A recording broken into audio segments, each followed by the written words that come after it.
We are in the Gospel of Luke in the 20th chapter, and we're picking up in the 9th verse. We've been walking through the life of Jesus as Luke gives us this account. We are in the final week of Jesus' life. It's what's known as Passion Week, and we would have been at this point now past Palm Sunday, which would have been the Sunday before the resurrection, and we've moved into during the week, literally days before Jesus is arrested and days before Jesus is crucified, and he's aware of it. He knows it completely. It's why he had come. It's the very reason that he was there, was to offer up himself as a ransom for the whole world. And as Jesus is in that temple, now remember what's happened. Jesus on Palm Sunday declares that he's the Messiah. He comes riding in on a colt. The people that are witnessing this acknowledge that he's claiming to be the Messiah, and they literally begin to sing to him a song. And it's a psalm that would have been a messianic psalm, Psalm 118. And in that psalm, here's what they are saying. Blessed is the King who comes in the name of the Lord, peace in heaven and glory in the highest. Guys, that was written for the Messiah and a reference to the Messiah. The Pharisees pick up on it because they were very familiar with God's word, and they understood what that psalm was referring to, and they speak to Jesus and they ask him to rebuke his disciples. Stop them from declaring that about you. And Jesus turns to those Pharisees and he says, I tell you that if these should keep silent, the stones would immediately cry out. He goes, if they won't make that acknowledgement, the people that are here and witnessing this, the very nature would make that acknowledgement, and the very stones that are around you would declare what they just declared. Pretty bold. Jesus comes, and as he's turning the corner on the Mount of Olives, he oversees all of Jerusalem, and the scripture says that Jesus begins to weep over Jerusalem. And it wasn't just a tear running down his eyes. It was Jesus was sobbing as he says, "Oh, Jerusalem, Jerusalem, you who kill the prophets." Now,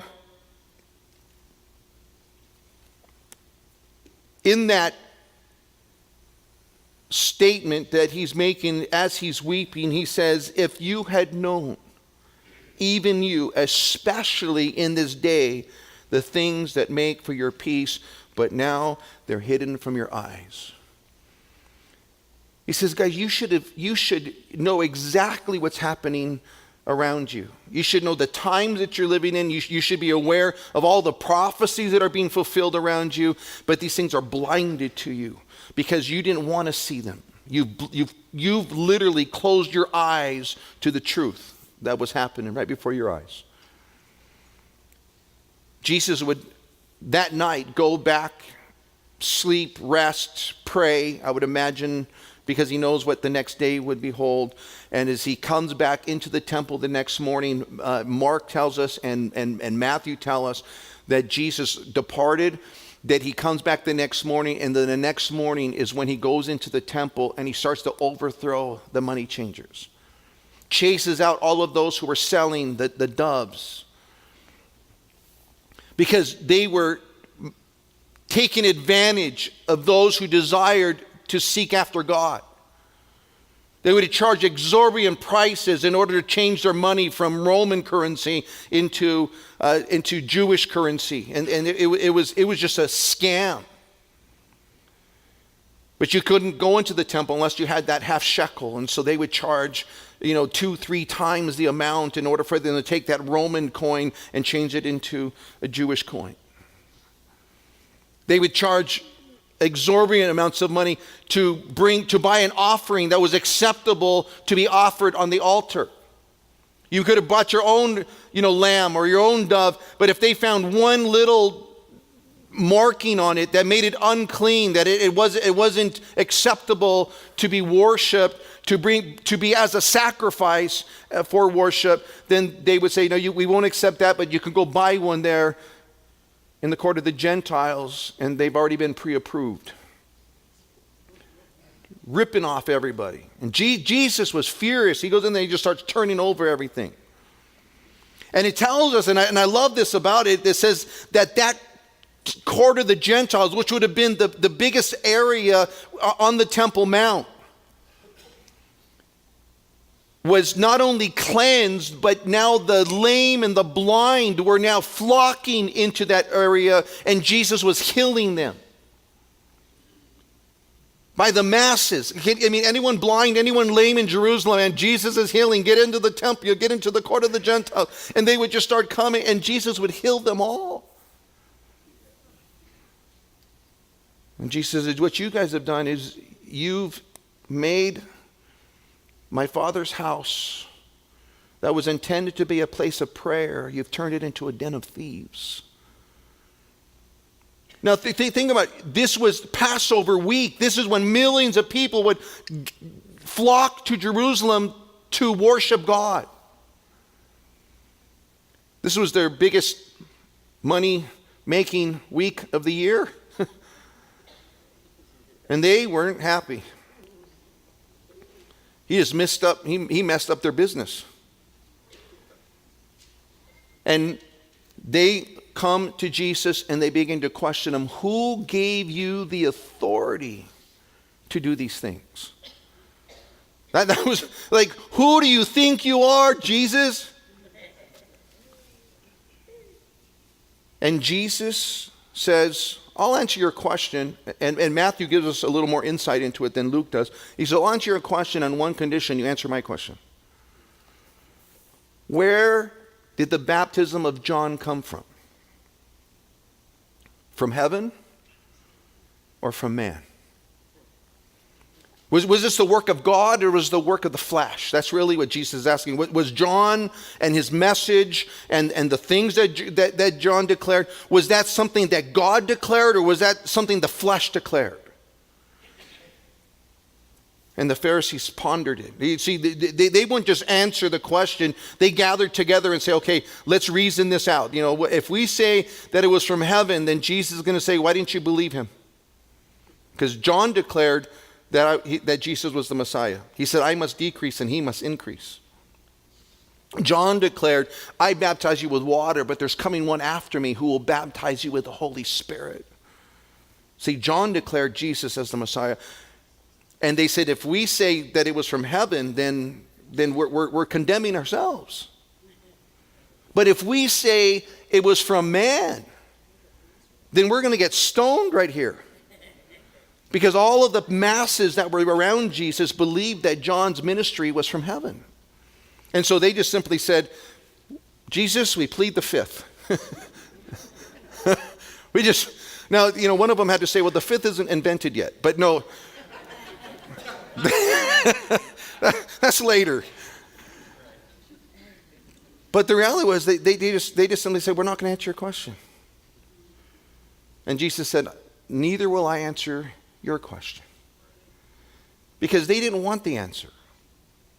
There wasn't any truth and no sincerity in their question. It was just, they're looking for a way to trap Jesus. And we'll see that play out at the end of chapter 20. It's at this time that Jesus gives them a parable. And a parable, again, we've looked at many parables through the Gospel of Luke thus far. We have a few more ahead of us. A parable is a make-believe story. It's just an analogy. But that analogy was intended to teach spiritual truths. And so Jesus is going to tell them a parable, and you take that parable and you put them alongside the truths that Jesus is trying to declare, and then there's a lesson. And it wasn't just a lesson for them, it was a lesson for us. It's going to declare to us what the kingdom of heaven is like, what the heart of God is like. And so as we look at a parable, it becomes a very important teaching tool that Jesus uses throughout his ministry, because he's able to take an everyday situation or an everyday circumstance, and he's able to bring alongside of it a spiritual truth that's relatable to the common man. And so Jesus did that masterfully. He would just take a story, and then you walk away from that story saying, man, that meant something. There was application to that story for my life. And so Jesus does that here. Now, remember what's at stake here, or what the real issue is here. It's about Jesus' authority, and Jesus had declared his authority on more than one occasion. Everyone knew where Jesus' authority came from. This wasn't a sincere question in any way. On multiple occasions, he had told them where his authority had come from. In John chapter 12, this would have been prior. John chapter 12, let me just read this to you, verse 47. John 12:47. If anyone hears my words and does not believe, I do not judge him, for I didn't come to judge the world, but to save the world. He who rejects me and does not receive my words has that which judges him. The word that I have spoken will judge him in the last day. For I have not spoken on my own authority, but the Father who sent me gave me a command which I should say and what I should speak. And I know that his command is everlasting life. Therefore, whatever I speak, just as the Father has told me, so I speak. That's authority. And he's saying, let me tell you where my authority came from. And it was before they ever asked. He told them, my authority, it comes from heaven, man. My authority doesn't come from man. My authority comes from God. He didn't just say it in John chapter 12. He said in John chapter 14. I love this one. He says, do you not believe that I am in the Father and the Father in me? The words that I speak to you, I don't speak on my own authority, but the Father who dwells in me, he does the works. Believe me that I am the Father and the Father in me, or else believe me for the sake of the works themselves. You see, Jesus said, look, this is where authority comes from, man. It comes from the Father. And I've been sent on a mission, and I'm not doing this on my own authority. I'm doing it on the authority that's been granted to me, and I'm just doing what the Father has asked me to do. And Jesus declared that. And so they're still coming. They're wanting to know about authority. Where'd you get the authority? And Jesus wouldn't answer them because they didn't want to know. And then we come to a parable.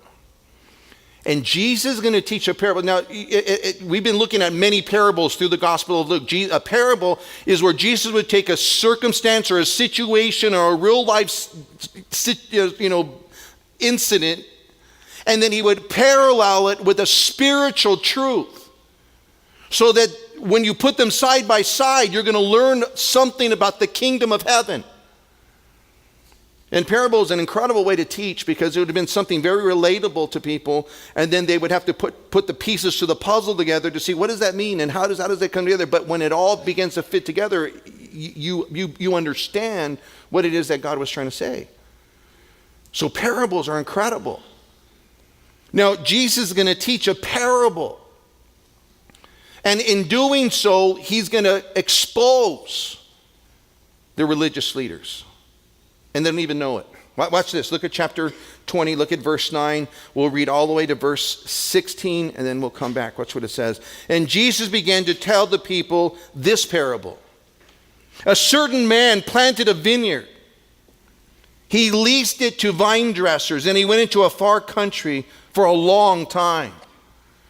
Now at vintage time, he sent a servant to the vine dressers that they might give him some of the fruit of the vineyard, but the vine dresser beat him and sent him away empty-handed. Again, he sent another servant. They beat him also. They treated him shamefully, and they spit on him, or they sent him away. They didn't spit on him. I don't know where spit came from. And they sent him away empty-handed. Verse 12. And again, he sent the third. And they wounded him also, and they cast him away. Then the owner of the vineyard said, "What shall I do? I will send my beloved son. Probably they will respect him when they see him." But when the vine dressers saw him, they reasoned among themselves, saying, "This is the heir. Come, let us kill him, that the inheritance may be ours." So they cast him out of the vineyard. They killed him. Therefore, what will the owner of the vineyard do to them? He will come and he'll destroy those vine dressers and give the vineyard to others. And when the Pharisees heard it, they said, "Certainly not." Jesus is giving a parable. And again, the parable has some incredible imagery. And the imagery is important because what you see, the nation of Israel from its beginning was compared to a vineyard. Even if you were to go to Israel today, you look at some of the carvings up on their rocks or in their buildings that are from ancient times, and you see clusters of grapes, and it was always symbolic of the nation of Israel. All the prophets would use that imagery as well.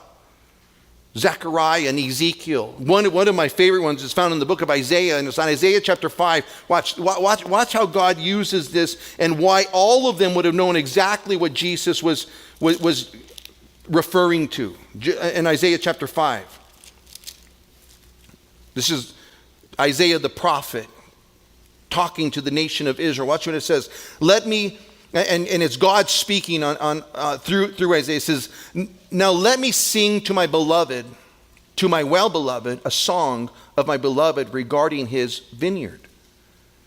My well-beloved has a vineyard on a very fruitful hill. He dug it up, he cleared out its stones, he planted it with choice vine. He built a tower in its midst, and he also made a winepress in it. He expected it to bring forth good grapes, but it brought forth wild grapes. And now, O inhabitants of Jerusalem and men of Judah, judge, please, between me and my vineyard. What more could I have been done to my vineyard that I have not done in it? Why then, when I expected it to bring forth good grapes, did it bring forth wild grapes? And now, please, let me tell you what I will do to my vineyard. I will take away its hedge, it shall be burned. I'll break down its wall, it shall be trampled down. I will lay it waste, it shall not be pruned or dug, but there shall come up briars and thorns. I will also command the clouds that they rain no rain on it. For the vineyard of the Lord of hosts," check it out, "is the house of Israel, and the men of Judah are his pleasant plant. He looked for justice, but behold oppression, for righteousness, but behold a cry for help." And Isaiah had brought that same imagery. Look, this is God's vineyard. And he expected it to come forth fruit. And in this parable, Jesus said, look, I leased out my vineyard to the vine dressers, the husbandmen, that were to care for my vineyard. Now, whenever someone would lease out a piece of property, there would be an agreement. The agreement would be something like this: you plant, you care for the vineyard, and then at harvest time, I'll come and get either a fixed amount, so many barrels of the grapes, or I would get a percentage of what comes out of the harvest. And so there would be a prearranged agreement. In one of those fashions, I would just simply say, look, I'm going to let you use the land. You're going to till the land. You're going to plant the land. And then after it's all said and done, then I'll come back and I'll get my portion for letting you use the land that was entrusted to you. And this is the picture that he gives. It would have been a very common practice in Israel. And so Jesus says, look, here's what happens. I send a servant to go and get my portion. But rather than giving my portion, they started stoning my servant, chased him away. That's a reference to the prophets that Jesus, that God would send, throughout Israel's history. He would send Isaiah. What did they do to Isaiah? They sawed him in two. He sent, Jeremiah. They'd put him into prison. And prophet after prophet would go and say, this is what God requires of you. This is what God desires of you. It's time for you to pay up your share. And they would constantly push away the prophets or push away the messenger that God would send. And Jesus gives this parable saying, look, this is what happened. And finally it came to the point where he says, you know what, this is what I'll do. They won't listen to my servants. What I'll do is perhaps they'll listen to my son. And so he sends his son. And rather than adhering to what the son says, they acknowledge, you know what, this guy's the heir. If we kill the heir, then we'll take over the whole vineyard, and he won't have an heir to be able to hand it down to, and it'll become ours. And so they are really bucking against the authority that they've been entrusted with. And so all of this was a picture for them. And think about not just the imagery. It would have been unheard of. Now, who in their right mind, after having 3 servants being chased away and stoned and would go and say, you know what, I'll send my son to that situation. But I think, again, remember what the whole idea of a parable is. It's to teach us about the heart of God, about the kingdom of heaven. And to think that God is so gracious and so patient toward his own. That you think after the first time you send the guard over there, you go and arrest these guys, chase them off the property. But he didn't do it after the first time. He didn't do it after the second time. He didn't do it after the third time. And then he goes and he sends his own son in there to try to reclaim what was his, and they still wouldn't give it to him. But that's the heart of God. So patient, so long-suffering toward us. It don't even make sense that he would be that patient and long-suffering and kind after over and over and over again rebelling against him. And Jesus at this point just says, what should the landowner do? Now what's interesting, Matthew gives us the account. Jesus asked the question, what should the landowner do? But the Pharisee says they should, kill those guys. They should wipe them out. They didn't know they were talking about them yet. That landowner should have sent in the infantry, smoked them.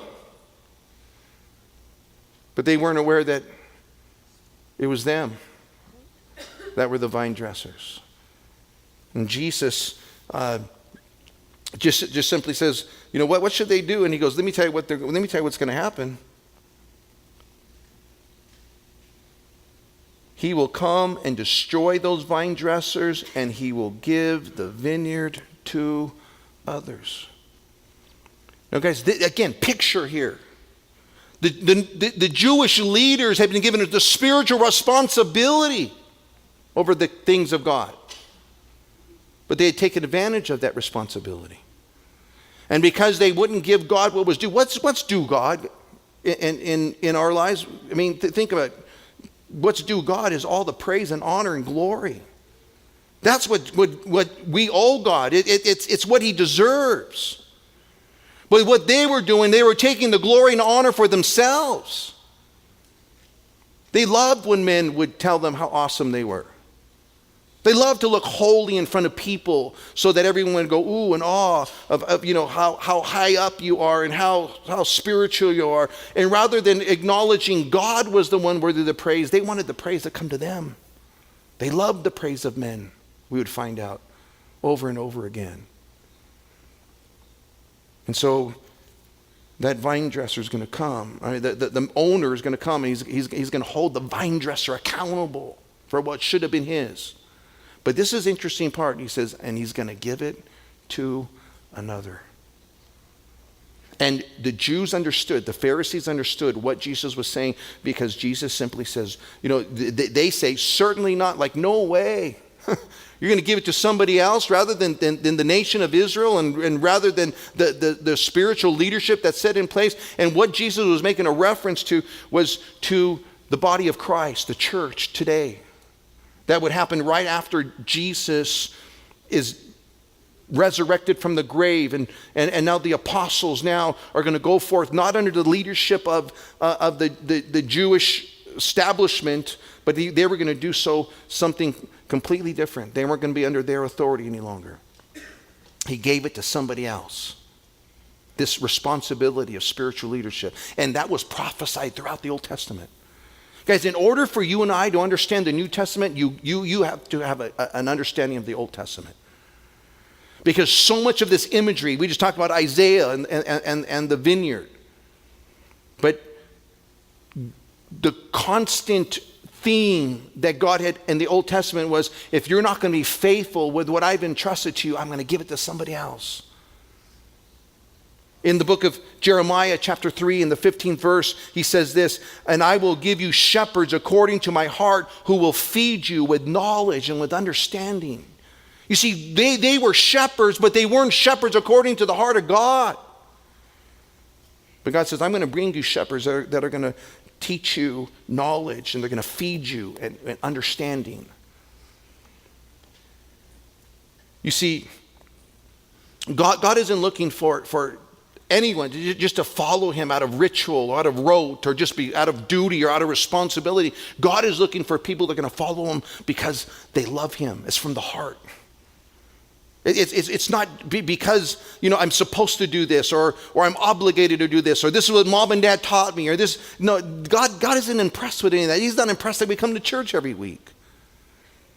You see, God is looking for people that are with all their heart, all their mind, and all their soul, and are willing to follow him.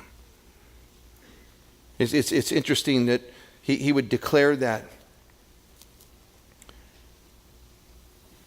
In the book of Isaiah, chapter 29, he says this, therefore the Lord said, inasmuch as these people, they draw near to me with their mouths, and they honor me with their lips, but have removed their hearts far from me, and the fear toward me is taught by the commandments of men.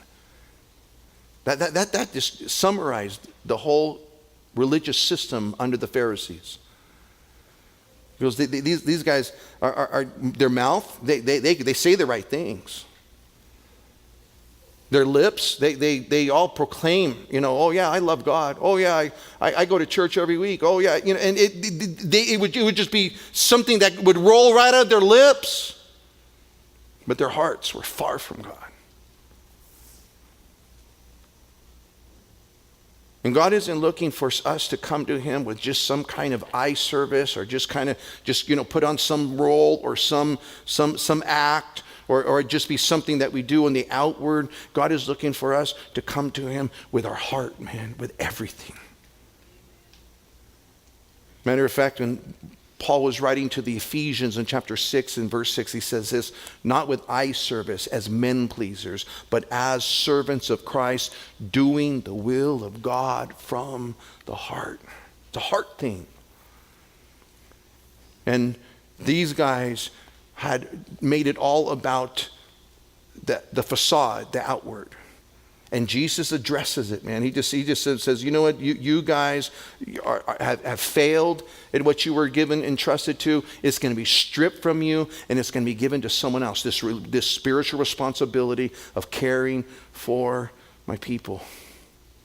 Now, these guys are going, no way, that's not going to happen. They were pretty insistent. And then Jesus says this, verse 17, and this here, guys, unreal. Look at verse 17. And Jesus looked at them, and he said, what then is this that is written? The stone which the builders rejected has become the chief cornerstone. You know where that's out of? Psalm 118. The same psalm that they were declaring, blessed is he is the king who comes in the name of the Lord. It was a prophetic psalm. And in that same psalm, he comes back and he says, look, the stone which the builders have rejected. Who are the builders? The religious leaders. And they're rejecting Jesus. It's become the chief cornerstone. The chief cornerstone. You see, whenever you're building a building, if they're building the temple or you're building any other building, the chief cornerstone becomes the main. It's what you measure everything from. It's the foundation that everything else is dependent upon. It's what everything else is measured against. You see, the chief cornerstone is the standard stone. And they're rejecting the very stone that's going to hold up the building. And if you reject the stone that's going to hold up the building, what happens? The whole building comes tumbling down. And it's exactly what Jesus declares to these guys. He says, look, the prophecy of Psalm 118 is being fulfilled by you guys. Because you, the builders, have rejected the chief cornerstone. And as a result of it, and you have no foundation whatsoever. That right there, again, imagery all over. I mean, that's a psalm that is quoted not just in Luke chapter 20. Peter, in his very first, or actually a second sermon, he would repeat those same words. Watch, turn real quick to the book of Acts. Look at Acts chapter 4. Watch this. I think it's fascinating. Acts chapter 4. Look at verse 11. Peter had just been arrested because he had performed a miracle by a lame man now walking. And the Pharisees arrest him. And they're making accusations against him. And this is what Peter says right there in the middle of them. Look at Acts chapter 4. Look at verse 11. This is the stone, talking of Jesus, which was rejected by you builders. He's pointing it to the chief priests and the religious leaders. This is the stone which was rejected by you builders, which has become the chief cornerstone. Nor is there salvation in any other, for there's no other name under heaven given amongst men by which we must be saved. Is that the chief cornerstone or what? Because you can't even get into heaven without him. It's the only name under heaven by which we must be saved. Again, in 1 Peter, he would use that phrase again. Look at this, man. 1 Peter chapter 2. 1 Peter chapter 2, there beginning. And I'm going to have you go up just a little bit further. Go all the way to verse 4. 1 Peter chapter 2, verse 4. Coming to him as living stone, rejected indeed by men, but chosen by God and precious. You also are living stones. You're being built up a spiritual house, a holy priesthood, to offer up spiritual sacrifices acceptable to God through Jesus Christ. Look at verse 6. Therefore, it is also contained in the scriptures, behold, I lay in Zion a chief cornerstone, elect and precious, and he who believes on him will by no means be put to shame. Therefore, to you who believe, he's precious, but to those who are disobedient, the stone which the builders rejected has become the chief cornerstone, and a stone of stumbling and a rock of offense. They stumble, being disobedient to the word, to which, here it is, they also were appointed. Wow. The chief cornerstone. And they had rejected him. And what's incredible is he uses that picture toward the church, guys. We're living stones, being built up on that spiritual foundation, Jesus Christ. And Jesus, as he's addressing these Pharisees, he and the religious leaders, he says, you guys don't even understand the significance of what you're doing right now. You're rejecting the foundation for your faith. It's the Messiah. And in rejecting the foundation for your faith, it's going to have a grave consequence upon your life. What do you mean? Well, look at verse 18. Who, back in Luke chapter 20 now, go back to our original, Luke chapter 20, look at verse 18. Give you a second.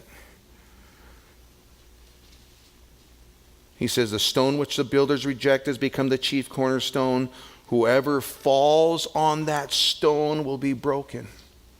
But on whomever it falls, it will grind him to powder.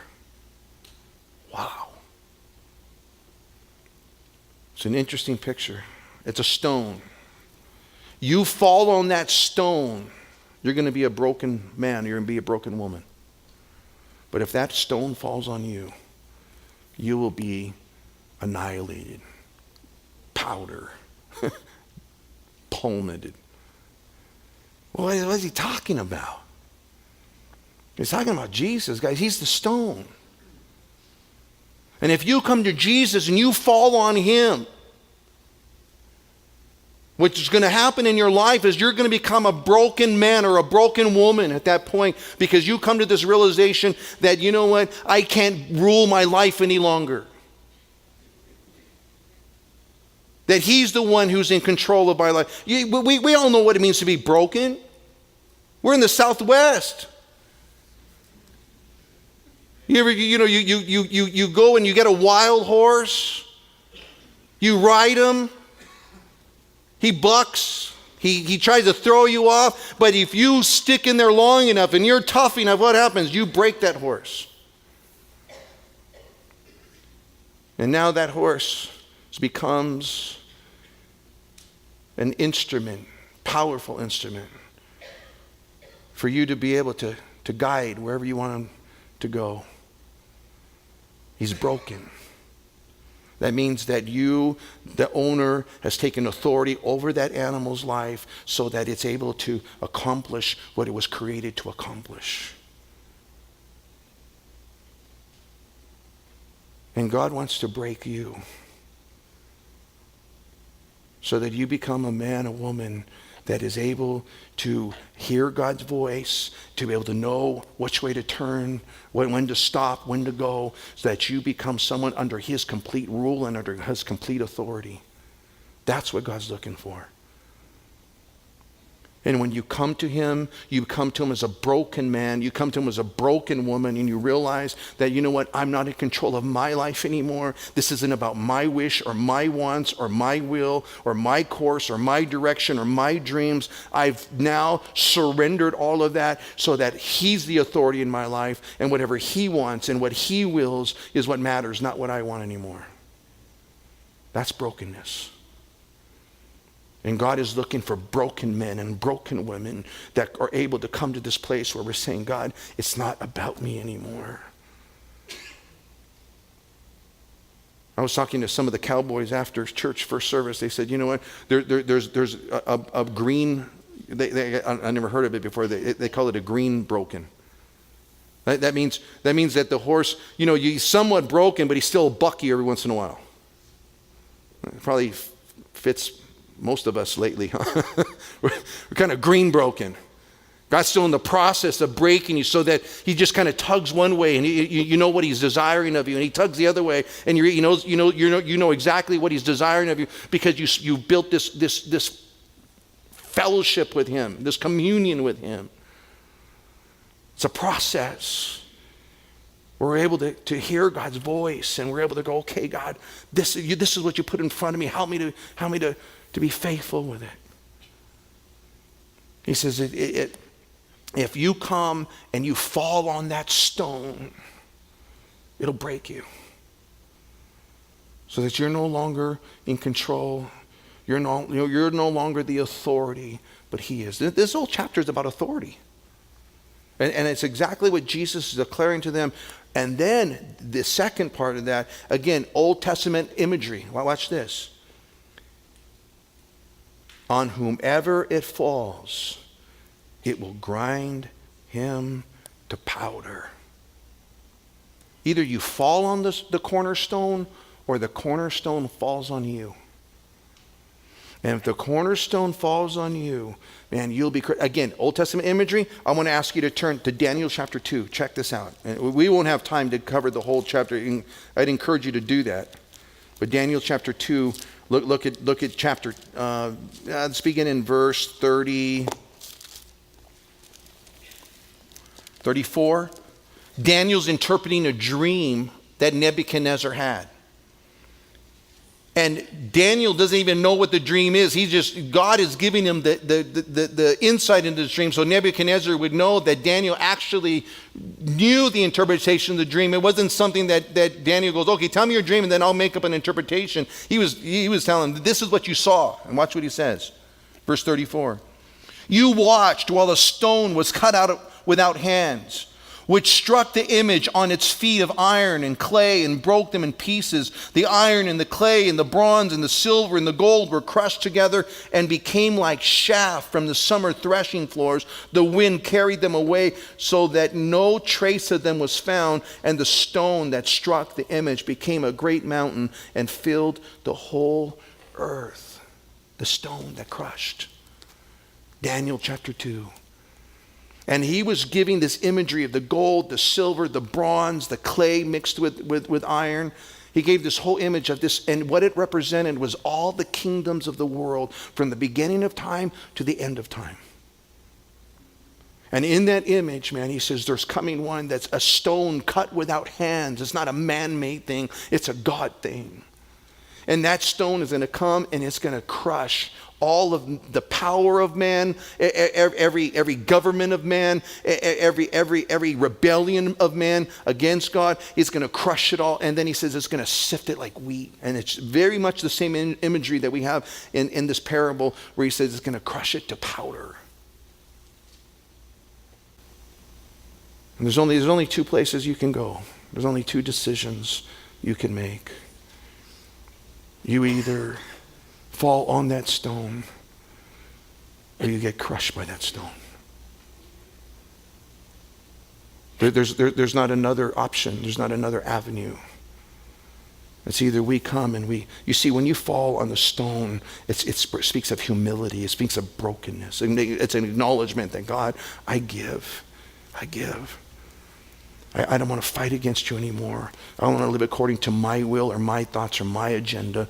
I now surrender all of that to you.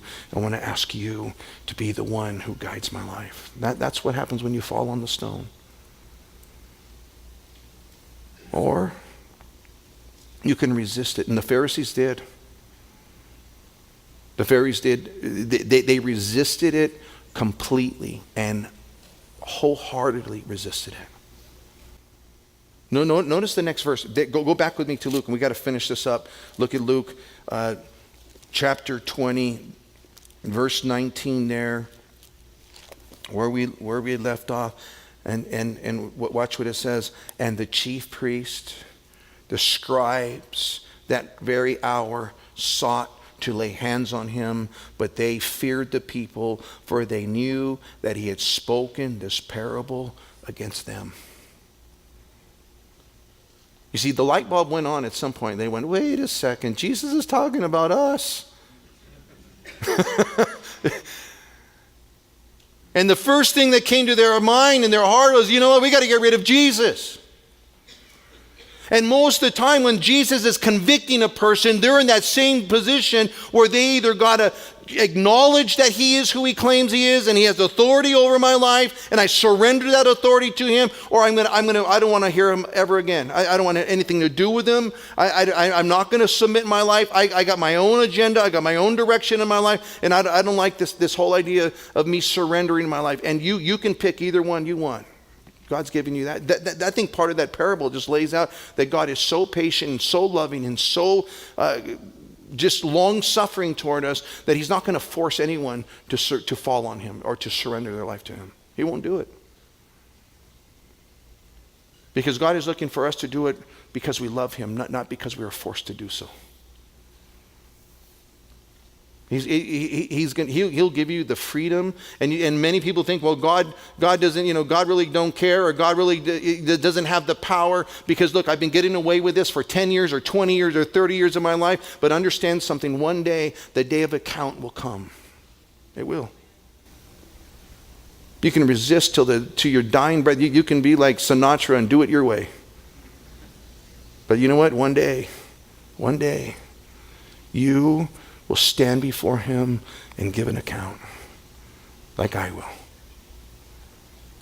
And I think this parable just lays it out for us. Look, you've been given a privilege of choice.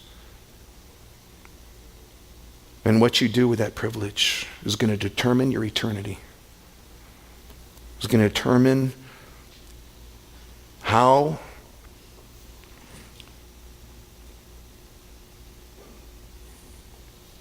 you'll be greeted when you stand before God.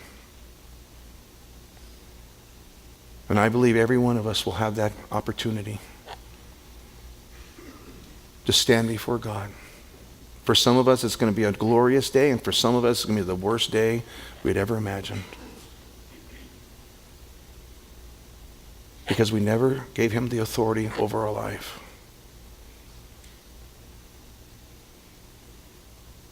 And I think Jesus in this parable gives us some pretty good insight as well.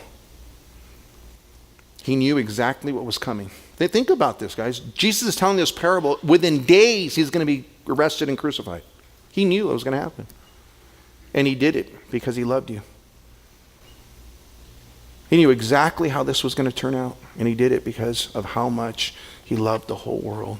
And he loved you individually. I think we also know that Jesus was confident of God's ultimate triumph.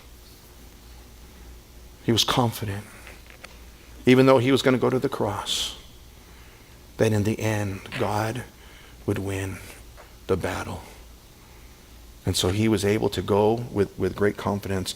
And then I think, lastly, and we'll wrap it up here, Jesus claimed to be the Son of God. And in this parable, think about this. All the prophets came, but he didn't distinguish himself with one of the prophets. Did you pick that up? He wasn't just another prophet that came down the line of prophets to warn. He was the Son. And he boldly declared that he's the heir. And he's the one who will judge the living and the dead when it's all said and done. And so we can resist his authority. We can make excuses of why we won't surrender to that authority, or we can sit there and think, well, you know what, I'll give God this part, but I ain't giving this part. You know what? He's the one in control. You can argue about it, but it doesn't change the fact that he's the one in control.